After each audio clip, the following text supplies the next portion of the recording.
We've got Hayley T. Wheeler and Tammy Foley with us, where we've just finished a conversation about being a young person in 2024, finding your sense of identity, finding yourself, and the kind of the pitfalls that go along with that. Anna King joined us just to talk there about finding your reality by getting into getting dirty and exploring the world and getting out there. And Tammy, I'm sure that's sentiment that you would agree with. Yeah, absolutely. I'm all for just being able to get out and just experience the world, interact with people, that positive social interaction. But again, we live in a world now where we have screens, where we have technology, and we have Wi-Fi everywhere. Everywhere.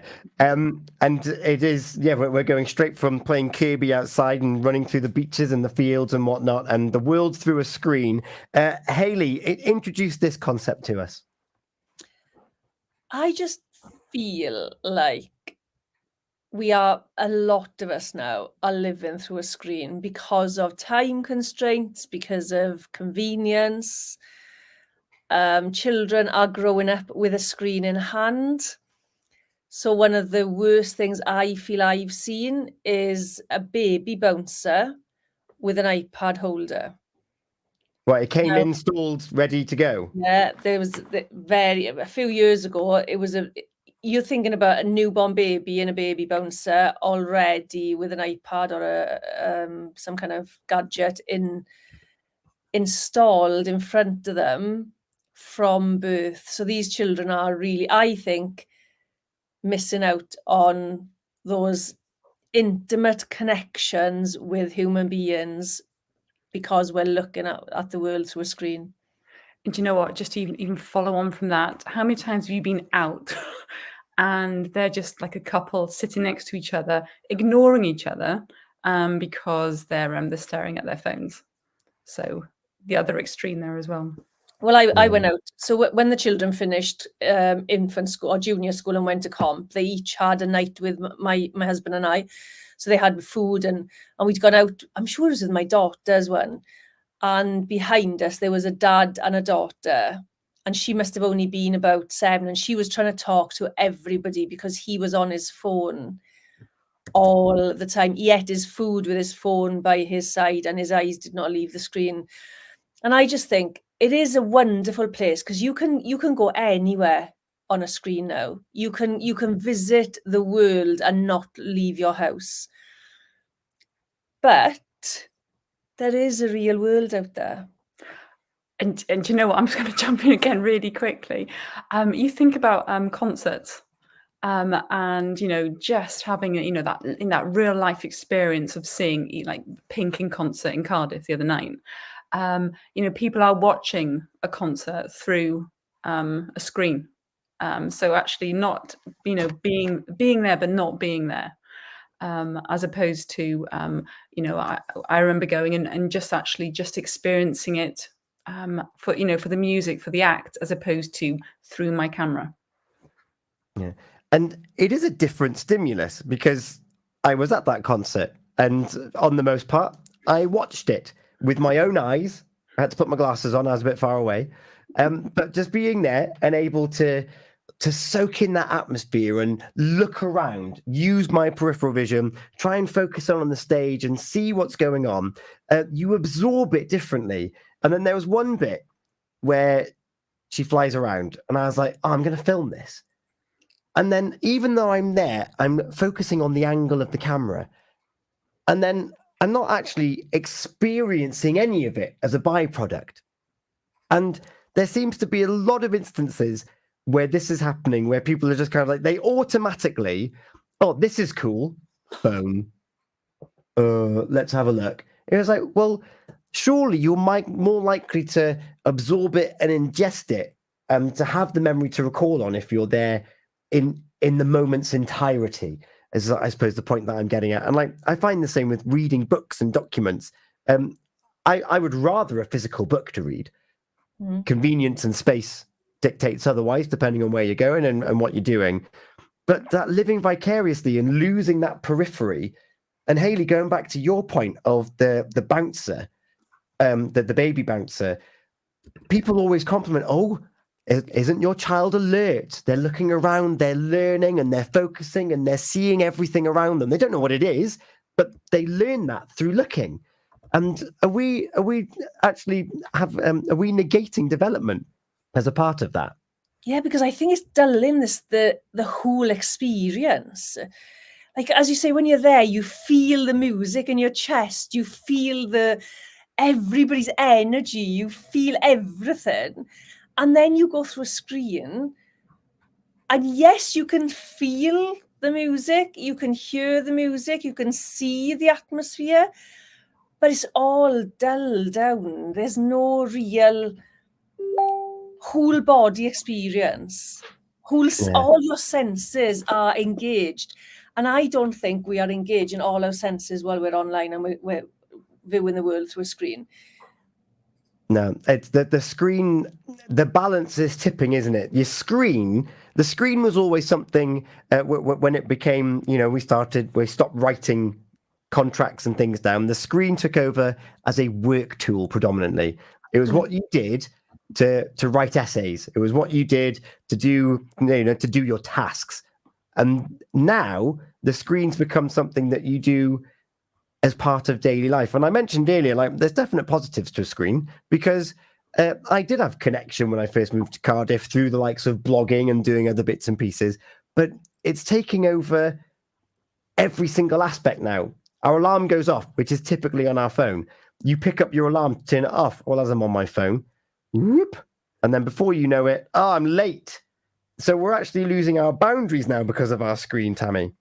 Yeah, absolutely. I mean, the irony is, the bittersweet, I suppose, is that we're online now, and people will be watching through screens. But again, that's a positive as well. And again, we're not here to kind of say no. It's a negative thing. But you think about, more than an hour away from our phones, for example, and we might as well be declared off-grid. The anxiety that can cause by not being able to reach someone. Or be reached yourselves. And I think, it almost sparks maybe a new phone etiquette that we need now. I don't know. Yeah, that anxiety, of course, on some devices, you've got Find My Friends, and you can keep track of your family and whatnot. Going back to previous conversation, when we went running around the fields and the beaches and the hedges, no one knew where we were, apart from be home before it gets dark. That was pretty much it. Yeah, isn't that how it's supposed to be? Like, if my mother knew half the stuff I did as a teenager, like, she would not let me out ever again. And that's the fun of it. That's what is supposed to happen in your teens, isn't it? But we're so bombarded now with, you have to do it a particular way. You have to do the same as everybody else because that's what everybody else is doing. And I stand out. I don't like stuff like that. I don't like doing what everybody else is doing. I like to do what I want to do. But a big thing is FOMO, fear of missing out. And I'm really not bought into this concept. I understand it, but I think people feel it because it's pushed on social media all the time. Oh, you're suffering with FOMO because you're not going, your friends are going there or whatever. And then the same with, if there's no pics, it didn't happen. That's forcing people to be on a screen taking photos, because if I don't take photos, nobody's going to believe me. Well, does it really matter? Does it really matter? Are you really going to miss out on anything if you don't go or if you don't take the photo? Yeah. And it kind of, that changes who you're prioritizing. Are you prioritizing yourself and your own experience, or are you prioritizing the need to tell someone else that you've done something? Because I would rather do something I enjoy and not share it and just have a lovely time, as opposed to, I kind of hinted that I was going to go to go walk the tallest thing in the Preselles, and I told them I was going to take a picture. So now I need to do it now to take the picture, when actually I can't be bothered. So like, who are we doing these things for? You may end up loving it, which would be great. That would be a win-win. But it's we're doing a lot of things now just to prove to people on the screen, hey, look, I did that. And you might have only just done it for 3 seconds. Tammy. but Oh, sorry, yeah. I was going to No, jump go in. on, Hayley. It's No, fine. go on, Hayley. That sometimes it's not just 3-second photo though, is it? It's somebody having to take and retake and retake and retake until they get the perfect photo. With So now filters. you've spent 3 hours taking a photo and it's time to go home. And you haven't absorbed the No. surroundings that you're in anyway. Tammy. There is that kind of like, I do like to play the devil's advocate, so I'm going to come in there really Do quick. it. But I think, we've got that romantic idea that without smartphones, we'd all be sat in cafes and restaurants, just chatting to complete strangers.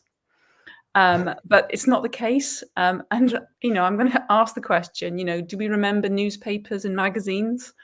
We used to use them as ways of distracting ourselves in places such as cafes. So we wouldn't have to talk to other people.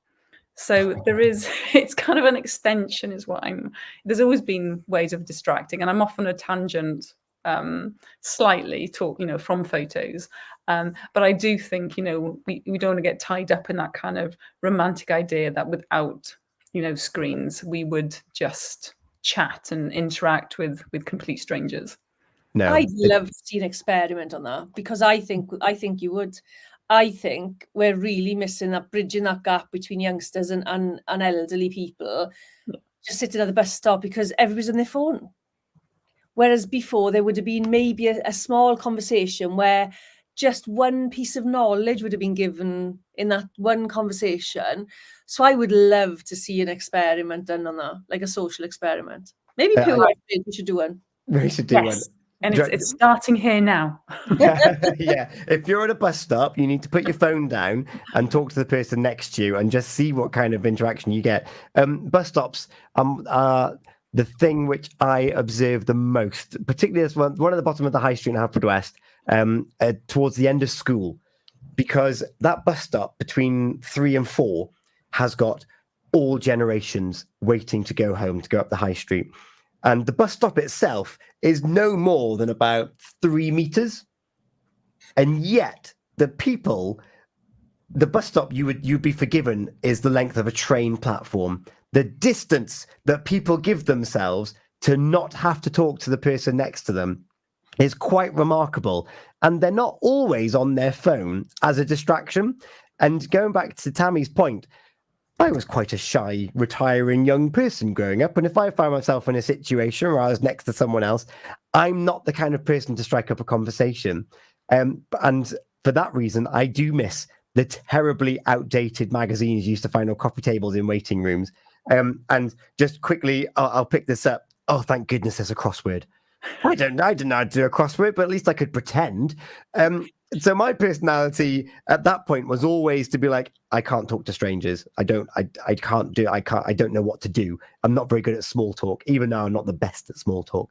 But yeah, to Tammy's point there, that looking for something else to distract you and driving past that bus stop makes me laugh so much. And I'm thinking, if only you, and I kind of look back at it on myself, where it's like, if only I struck up more conversations when I was growing up, what wonderful things I might have learned. And there's been the odd occasion where I've been walking when I lived in Cardiff, to sit down with your fish and chips on Penarth Pier, whatever it might be, and then someone just pops up next to you, completely different generation, and it might be as innocuous as, oh, it's a nice day today, isn't it? And all of us, oh yeah, it's lovely, thank you. And if you're feeling brave, you might offer a chip. And then it's like, oh, so what are you doing here? I was like, oh, well, I came down because so and so has had a birthday, and they've been in the pavilion, and all of a sudden you find this wonderful life that you wouldn't have had, and you get that face-to-face connection, because we can have these connections over Twitter, over Facebook. We can do all of that, but you don't feel it. Hayley. Oh. It's not the same, is it? It really isn't. And it's wonderful. If social media is an amazing tool, it's not life though. So that personal connection, and I work with people online, I work with people in person, and my favorite interaction is in person, because you get to feel the energy, you get to see all the body language, you get to understand a lot more about the person by that visual sort of, and that presence. And I think, again, if children are more used to being online, they're going to miss out, or they're going to dull the sense of being with people, which is going to make them uncomfortable. We have a knock-on effect, don't we? Were you uncomfortable as a child because that's your personality? Had you had more interactions with people, would that have changed? You know, practice makes perfect. But I just think we need that. We are human beings and we need physical connection. We need to be in the room with people. Do you know what? I agree. I was just going to say, just before you said that, about just linking it back into what we spoke about in the previous section, is that putting yourselves in those situations where you can have that inconsequential language, where you can just go, oh, weather's rubbish today, and just start those those conversations, whether it's a couple of minutes or a bit longer. But again, like you say, if you're not practicing that, you might just feel awkward in those situations. Remove yourself from those situations, distract yourself in those situations. So again, yeah, it all is that vicious circle.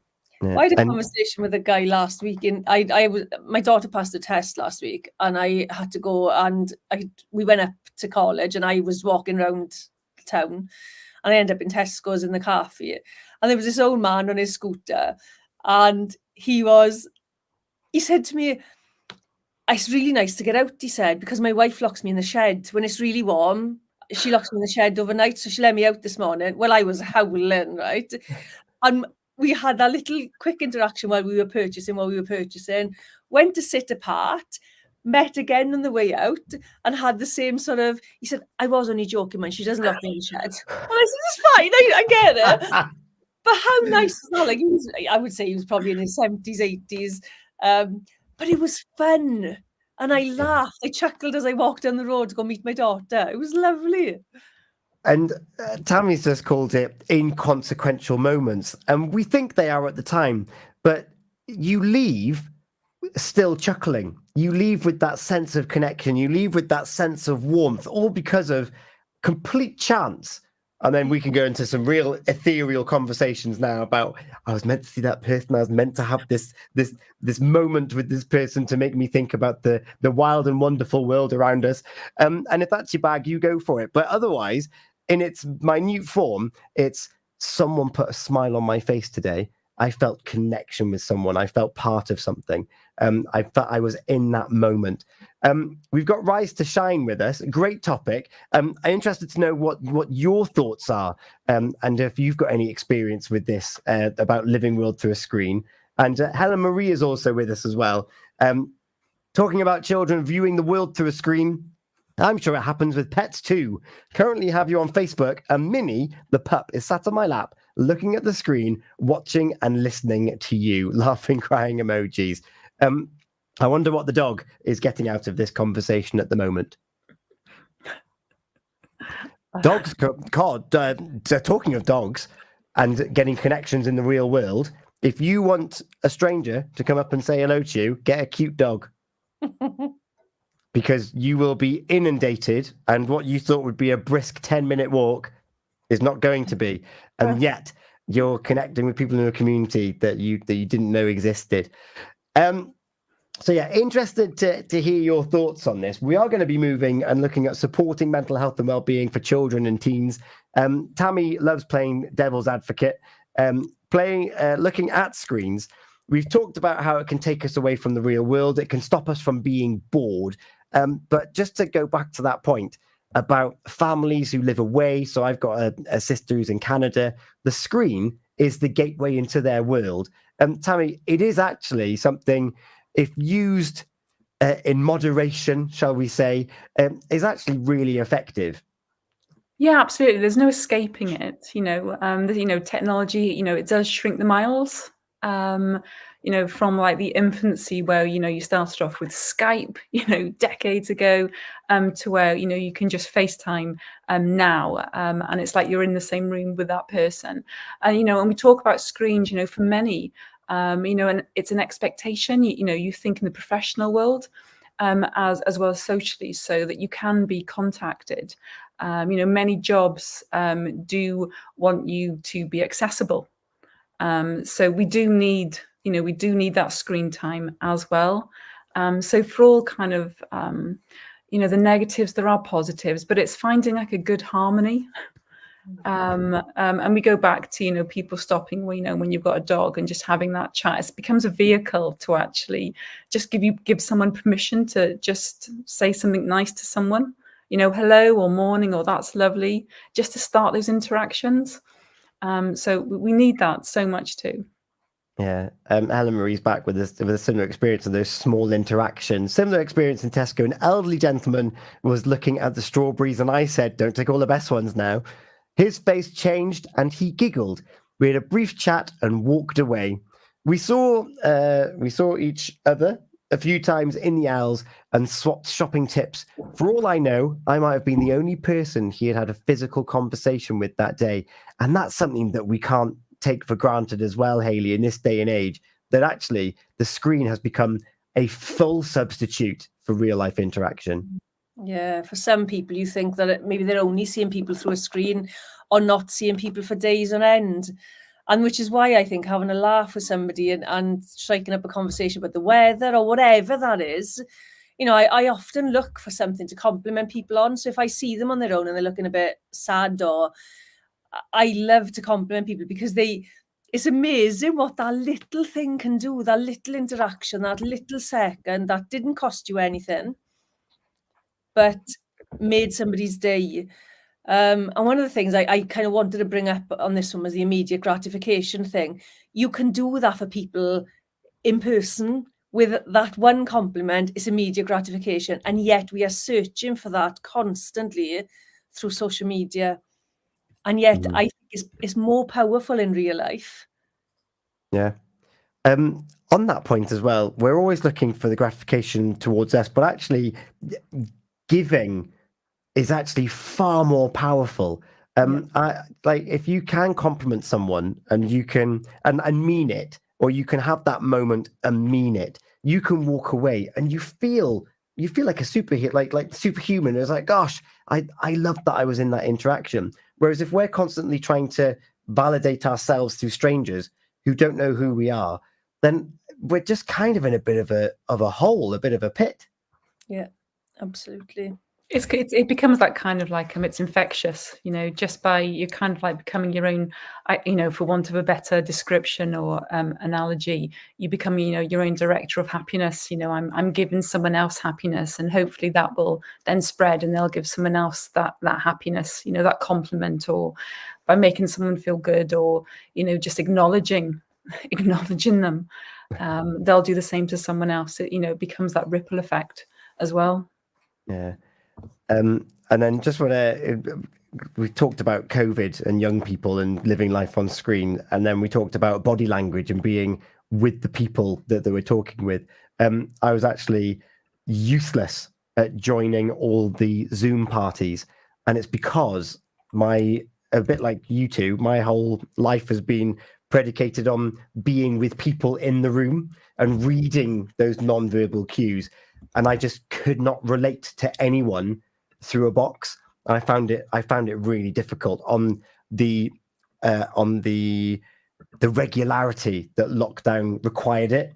I know that if you're regulars to Pure West Radio, I talked to a lot of the guests on Zoom. I'm talking to Hayley and Tammy right now on our screen here. So all I'm seeing is head and shoulders. No idea how tall Hayley is. For all I know, she's 7'8" and is a basketball whiz.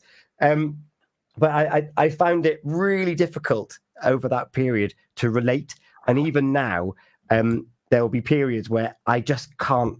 It's not I can't. I just find it difficult to try and engage in those conversations and those long-winded ones. So there will be periods of time where you might not hear from me because it's just too much. And I don't know where I am. I don't know where I stand. I can't remember the last time I heard your voice. I don't know what your inflection is. I don't know if you lift the end of your words, if there's an R on it. And I find them really difficult to manage then. And well, we're going to come back actually looking at supporting mental health and well-being for young people, because we started off talking about who am I in 2024 for young people. We're talking about the world through screens, and we're going to dive deep now into some of the support mechanisms that are out there. But as we did with part one, and please do do give us information. If you're listening to this now and you're thinking, oh, well, actually, here's how I overcome that, please do let us know. You can call or WhatsApp on 01437 764455. You can use the PWR app. You can email studio@pursradio.com. You can comment live on the various social medias that we're on at the moment. Text 60777. Start your message with PWR. Text is charged at your standard network rate. Or drop us a message on the socials with your hints and tips and advice. So we're going to dive deep into this in a moment. But headline, looking at screens. Tammy, starting with you, what kind of advice would you give at this beginning section? To actually have that healthy balance, as a whole, our dependence on screens isn't going to go away. So we need to be mindful of that, and to help ourselves. Like everything, it's about just not abusing it. So having those positive interactions, that boundaries, factual information, and positive networks with real people. Hayley. Find the balance that suits you. Find the balance of real interactions in the real world and interactions online. Don't be pulled into one more than the other. Find a great balance where you get that personal touch with people, but you also get that sort of dulled sense online as well. Maybe that's the wrong way to describe it, but yeah, I think there's a balance to be had. Enjoy both, but be safe. Enjoy both. Be safe. We're going to take another moment, still to come on the show, of course. It's Carers Week this week. Tammy and I had a catch up about this last week, so we're gonna play that for you. But also, Tammy, just remind us, who is it that you were having chats with just the other week as well? I caught up with Great Britain Olympian swimmer Sharon Davis, and we had a great conversation about how to do gentle exercise as you're getting older. Fantastic. I'm just thinking, because we've got quite an audience built up here. What do we? I'm asking you live on the radio. Do you want to take a moment, have a song, take stock, and start again, or are you happy just to plow on forward? Happy to go. Happy to plow on.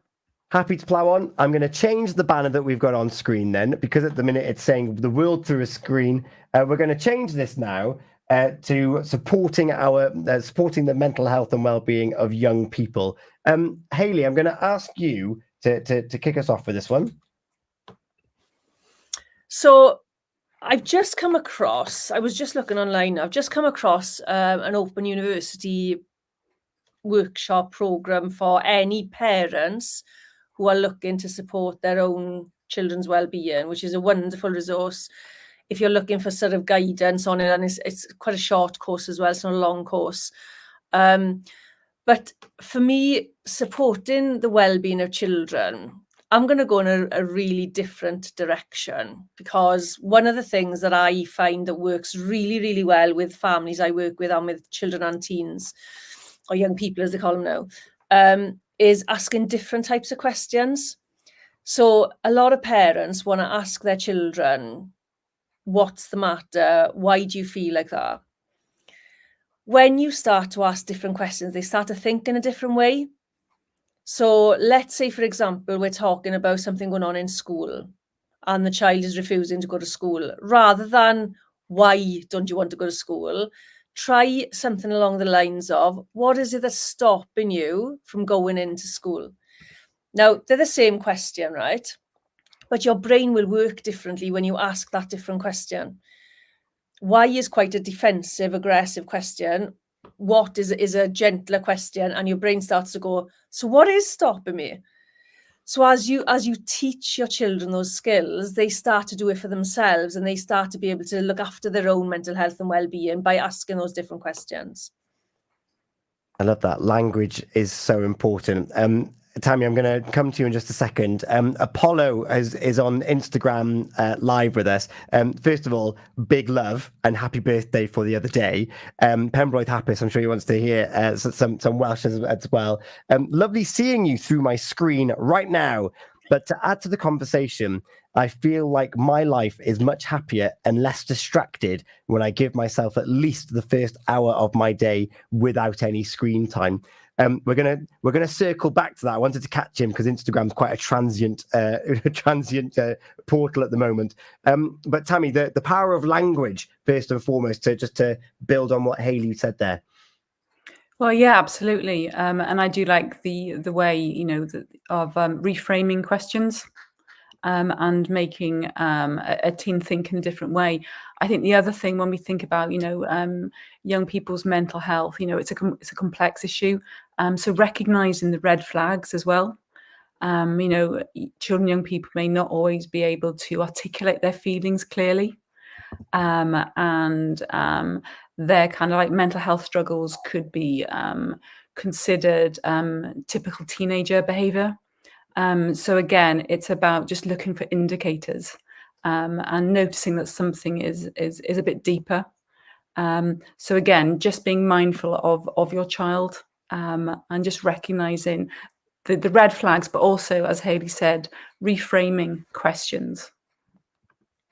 There is a risk there, actually. Typical teenage behavior. It's very easy as a grown up to be like, oh, that's just how they are, when actually they haven't built the resource yet to communicate it.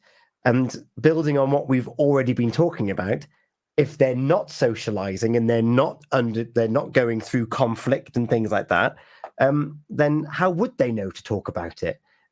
Hayley, this links actually the 2 points together, that we're not actually getting an outcome because they don't know how. But this is where we need to teach the skills, isn't it? Of understanding who you are, what your needs are, what you're looking for, and being able to communicate it.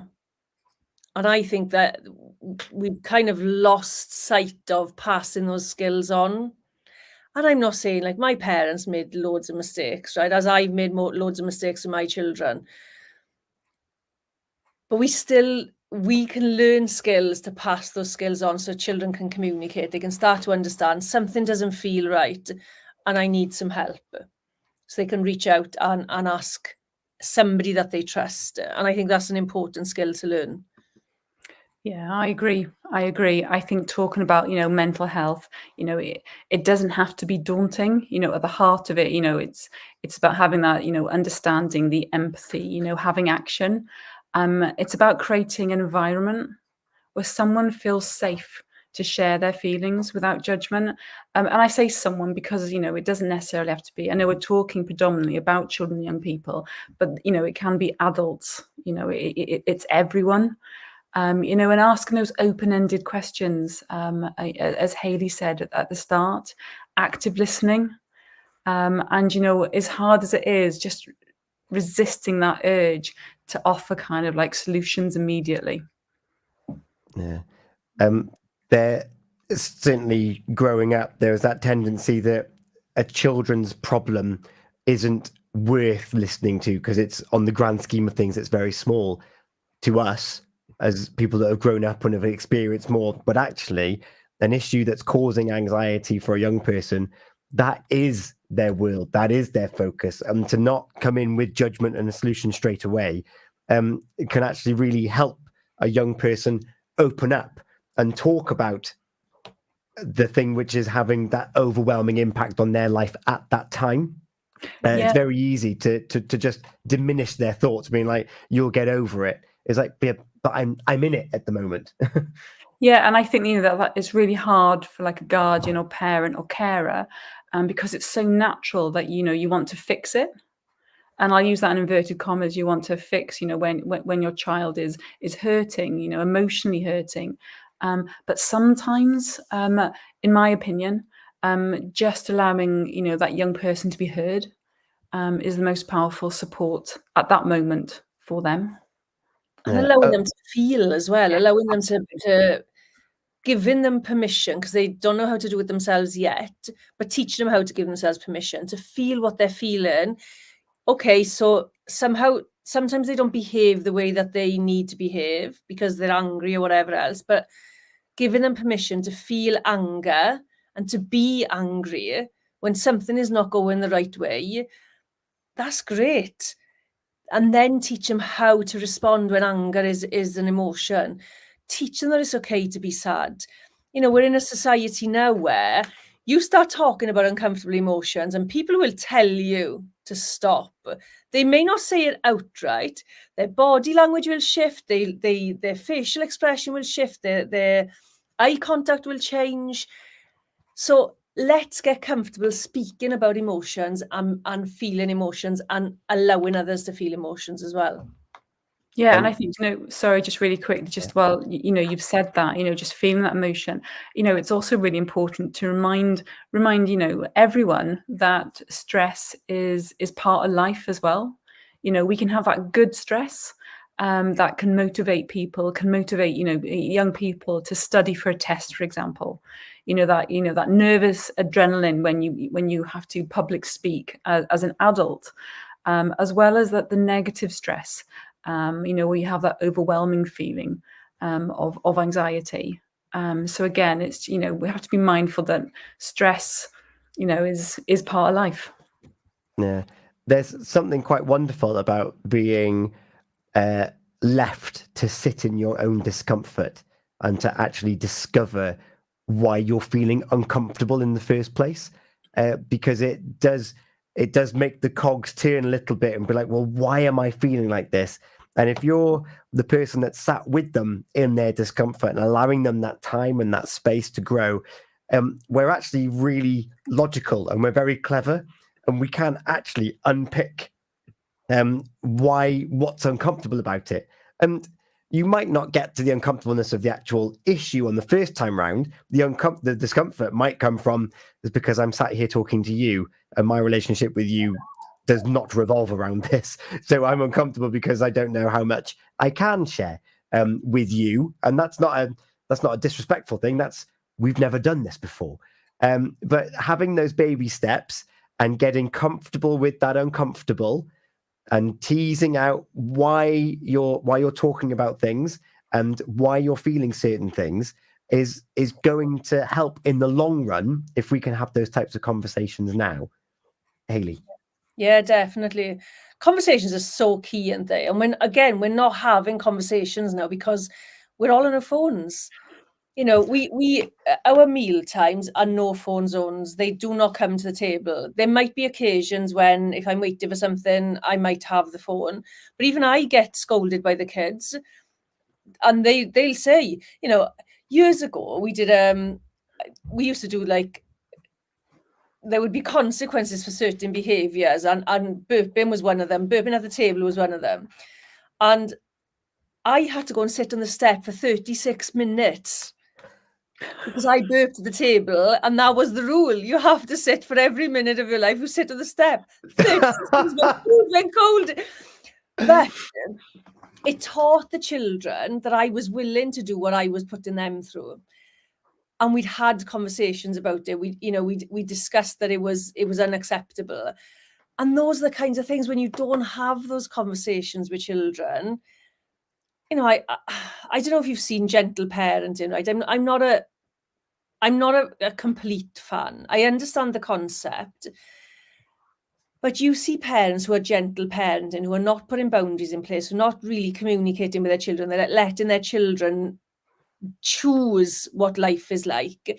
Then they get to 14, 15, 16, and these are big children now. They're not, they're big boys, teenagers, big girls, teenagers, and they do not know how to be in their own world because they haven't had a small enough world to feel safe in, to grow. So they get to that age where there is no respect for parents. And that's our role, is to teach them that the world isn't too big. If we give them boundaries, we make the world small enough for them to develop, then we widen it a little bit, and we widen it, and we widen it, and we widen it, until they are comfortable in the big wide world. But when you don't do that for them, there's no respect, and they struggle with being in that world, and they'll struggle with their mental health, they'll struggle with their well-being. Yeah, Tammy, it feels like that realm of setting boundaries is oh no, that's really oppressive, which means that you're going to damage mental health in the long run. But actually, it's tapering the speed of which you need to learn about the big wide world, because there's a lot to learn. So actually, on Hayley's point there, it can be beneficial. I know that I certainly had boundaries growing up, and I feel that I'm more rounded because of it. Tammy, what are your thoughts and experiences? No, I agree. I agree with everything that Hayley said there about having those boundaries. And again, you can say that to the real world, and again to bring it back to what we were talking about, the virtual world as well, having our boundaries in place, and just having those incremental growth as things expand as people get older. So yeah, absolutely, I agree with everything that Hayley shared there. Yeah, we've shared some resources in the comments. I don't know how clearly they've come out on the different various platforms that we're sharing at the moment. But Hayley, give us a bit of insight as to some of these resources that we've shared. So Young Minds, I think, is the top. Oh no, the Open University is the top one. That is a little course, a short course for parents who want to support their well-being, their children's well-being. There'll be a few of those different versions as well. There's a lot of different. There's Future Learn is another platform. Udemy is another platform if you want to go and search there. Then there's Young Minds, which is got lots of resources for supporting well-being of children. Trying to look at what I've got. Mind is another one. They have some resources for 11 to 18-year-olds. And then mentalhealth.org.uk, they're another source of resources to support children as well. I had a blog, but I couldn't find the link of my blog. If I can find it, I'll send it out and you can pop it on the social media platform. Amazing. At another point in time. Yeah, we'll share that. We've had a message come in. Not going to mention any names on this one. My child was having difficulty going to school, saying that they can't do things and they don't understand, and they didn't want to go to school. And when that conversation came up, the anxiety grew, and it wouldn't get out of bed and was crying and really emotional. And the question was, why won't you go in? And it escalated the whole situation again. And it's really testing the limits of the relationship between the older person and the young person there. And again, it's just to reiterate that point of that why question, Hayley, and how substituting that with a what's happening or something along those lines to soften that question could actually develop the conversation. Yeah, absolutely. Something like, what's going on for you? Have you experienced something in school? Is there something that's making you feel like you can't go into school? They're so different in questions, and your brain starts to go, is there something? And I think it's really underestimated that the type of question you ask will produce the type of answer. So if you can change those questions to be less sort of accusatory, because the why questions, many years ago, I went to do a counselling course on rage. And there was another counsellor then, she said she'd asked her friend why her friend was divorcing her husband. And a few weeks went by and her friend said, it was like you slapped me across the face because it felt like you were blaming me. And that really resonated with me because I don't like the why question. So if we can change it to, what can I do to help you go to school? What do you need for you to be able to go to school? What do you need to do for you to be able to go to school? All these questions offer a different mind space and a different mindset rather than, why can't you get out of bed? Why can't you go to school? It's harsh, it's hard. And I'm not judging, I've done it myself. Not a judgment, just an observation and a tool that can change the conversation for you with your children. Yeah. And then, Tammy, it becomes a team sport. Then it becomes something that you work on together, that you can progress together, and it becomes something that you can reflect back on and actually determine the direction in which you're going. Yeah, absolutely. I mean, even just coming back to that power of language. And that's what it is. It's about using the right kind of wording, and it is that kind of like that team exercise. It is working together, And again, it's to find that solution. So it's not a case of where you don't want to be. It's how do we get there? It's what the goal is. So it is working in the right direction, as opposed to dwelling why you're not doing something or why you're behaving in a certain way. And it comes, again, power of language. Why? Yeah, that power of language working together. It's coming up to 10:30 already, and we still got to catch up with Sharon. We're going to go from young people to a conversation about creaky knees, Tammy. Yes, absolutely. So Sharon Davis, Olympian, obviously wear and tear over her kind of career. Started to get osteoarthritis. But resisted the surgery route and was fortunate enough to be able to get alternative treatment, which has led her to kind of go back 18 months down the line, able to be physical every day, enjoy her grandchildren, and a very informative conversation, because I don't want to resign myself to get older and not be able to do things. I don't want to sign up to that yet. So I want to be able to, carry on being active as I get older. So a very good interview.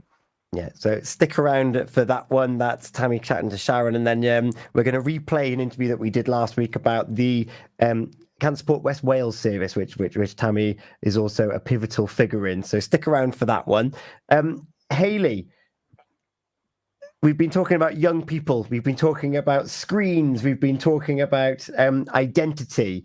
If you were to wrap up this evening's main topics for this evening, what would you say, and what would be your advice to those that might be in the throngs of trying to figure it out from a young person's perspective, based on the conversations you've had with young people, but also from the grown-ups perspective of trying to navigate this technological world, which is still quite alien to a lot of people? So I think for the older generation, let's remember how tough it is to grow up in a world where social media is a thing. Well, it's not a thing, it's the thing.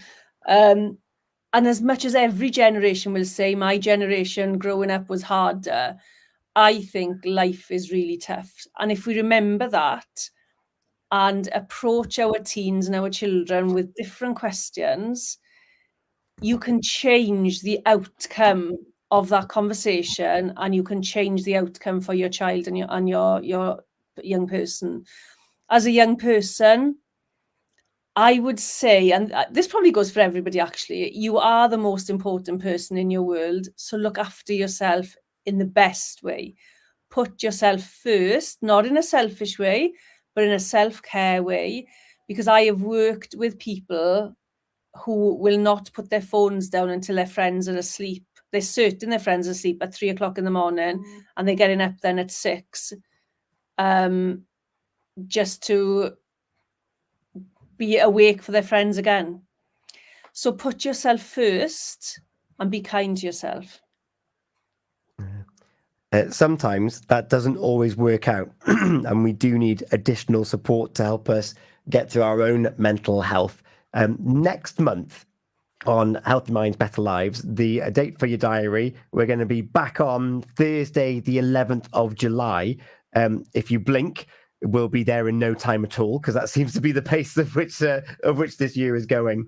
Yes. And we're actually going to be joined by some of the members from the NHS 111 Option 2 team, which is the dedicated mental health line. Tammy, I don't know if you've had any clients that have actively used it, and then to you, Hayley, afterwards. No, I haven't, not personally, but I know it's a very valuable service that is available to everyone. Yeah, Hayley, what about you? There's lots of different services. I think you've got to find one that fits you. Haven't had much to do with a lot of the services recently. When I worked for Women's Aid, I was involved with a lot more services. I'm not really involved in many services now. But ask questions as well. If you're looking for services, go and ask questions to make sure they are the right service for you. Yeah, there are lots. We've got the resources that Hayley shared in the comments as well. Hayley's going to try and find a blog post so we can share that on the social media and on the Healthy Minds page on the website as well. here in Pembrokeshire, we've got Pembrokeshire Mind. There's lots of other avenues that we can explore. And as Haley's just said, mental health can be as individual as the individual that we are. So an interaction that we have with one person in an organization might be completely different with a different person in the same organization. So don't just think, oh, well, I went to that place and it didn't work. Ask to see someone else, because that's okay too, Hayley. Yeah, absolutely. I think you got to find the right person for you, because otherwise it's not going to work. You're not going to open up to somebody you don't connect with. So we've talked about connection all along tonight, haven't we? And if you're seeking support from professionals, that connection is key. Connection is key. Tammy, we started off kind of talking about connection. Connection is key. I love connecting with you two once a month here on Healthy Minds, Better Lives. And thank you for your connections, everyone that's tuned in, whether it's been on the comments. We've had Helen Marie with us. We had Rise to Shine with us. Thank you to those on Instagram who've never seen this show before. Apollo got in touch saying about how he goes that hour with no screen time in the morning to set himself up for the day, and which is very difficult. So fair play to Apollo, and I hope he enjoyed his birthday last week as well. We will be back on the 11th of July, but coming up next, as Tammy just mentioned, we're going to be hearing from an Olympic year about growing old and about what we can do to stave off feeling old and to keep active and to keep us, because we haven't even talked about the physical side of mental health in this episode. It's all very much been about sedentary lifestyles, just staring at a phone. But there is a link there as well, Hayley. Yeah, definitely. I think I've got a list of stuff that I'd written down about for tonight. And emotional and mental health is just one side of it. You've got your physical health. You've got, even with children, financial health, social health, as in, making sure that they understand about friendships, healthy relationships, that kind of stuff. I've also got social media health and nutrition. So those are all things that we need to be good at to support our mental health and our well-being. Love that. Thank you so much. Sharon Davis chatting to Tammy is up next. It's not long gone 10:30. Keep your comments coming in.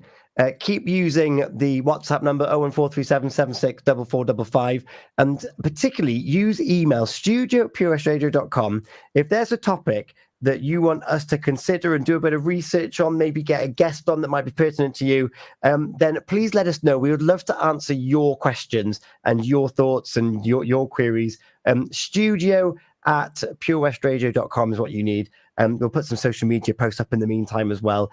We want to encourage the conversation without judgment. We want to listen, and we want to find out where you're coming from, and we want to find out what options there are for the next steps to try and improve our mental and our physical health as best as we can. For this evening, though, Sharon's up next. Hayley, Tammy, thank you so much again for a really insightful, enjoyable evening, talking all things mental health here on the Healthy Minds, Better Lives. Thank you, and see you next month.